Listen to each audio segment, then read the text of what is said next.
الانسان ما لم یعلم۔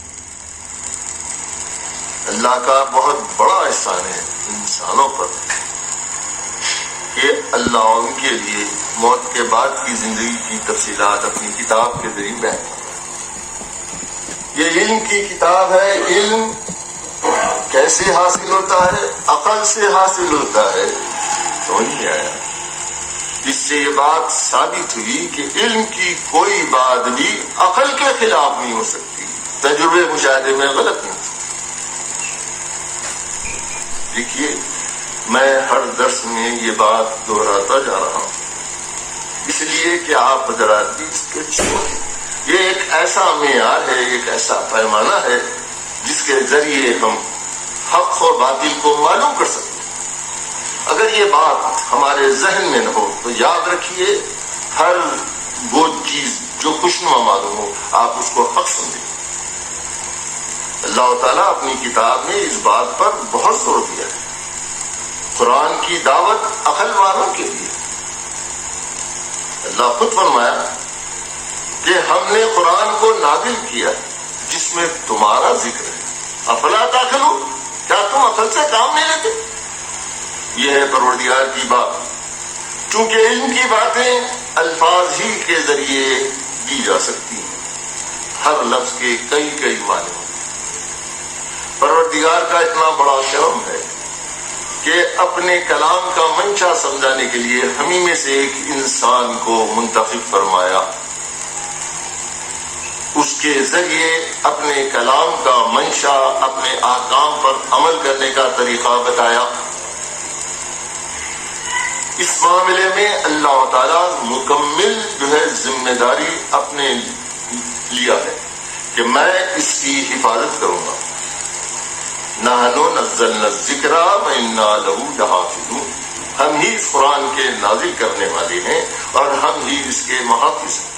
اس کی حفاظت الفاظ کے ذریعے کر دی گئی، حفاظ اور طباعت کے ذریعے، لیکن معنوی حفاظت کے لیے اللہ تعالیٰ اپنی کتاب میں انبیاء علیہ السلام 23 پیغمبروں کا ذکر کیا، عباد الرحمان، صدیقین، شہداء، صالحین کے اسوے کو بیان کیا، انسان کی جتنی ضرورتیں ان کا ذکر کیا ہے، ایک کے پیغمبر کے متعلق اور عباد الرحمان کے متعلق۔ اس کے مقابلے میں ان لوگوں کا بھی اسوہ بیان کیا ہے، کردار بیان کیا ہے جو کافر کہلائے، منافق، نافرمان، انکار کرنے، جیسے فرعون ہے، قارون ہے، حامان ہے، سمجھ میں ابو لہب ہے، ان کا ذکر قرآن ہے۔ ان کے کردار کو بیان کرنے کے بعد پروردگار اپنے رسول نبی کریم صاحب کو پابند کر دیا، صحابہ کرام کو پابند کر دیا کہ تم ان بیان کردہ انبیاء کے اسوے کی پیروی کرو،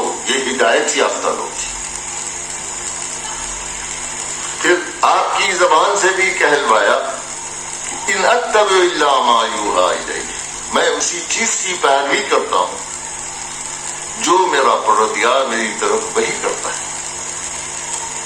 اس سلسلے میں اللہ تعالیٰ تنبیہ بھی فرما دیا ہے کہ اگر تم اپنی طرف سے کوئی بات اس میں اضافہ کرو گے تو یاد رکھو تم کو دوہرا عذاب دنیا اور آخرت میں۔ بنی اسرائیل الحاقہ میں فرمایا اگر تم ایسا کرو گے تو تمہارا دانا ہاتھ پکڑ کے تمہاری گردن کاٹ دی جائے گی۔ ان تنبیہات کے بعد خود اللہ تعالیٰ اس بات کی تصدیق فرمایا ہے کہ اللہ کے رسول کا کوئی قول، کوئی فعل قرآن کے خلاف نہیں ہو سکتا۔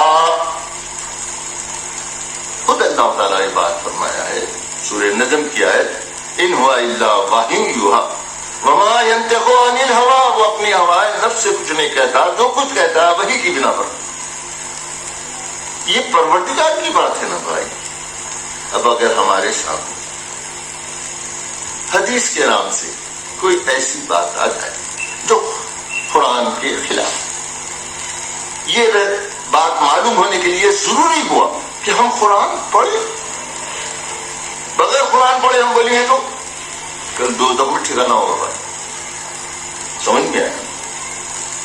اس لیے ضروری ہے کہ ہم قرآن پڑھیں۔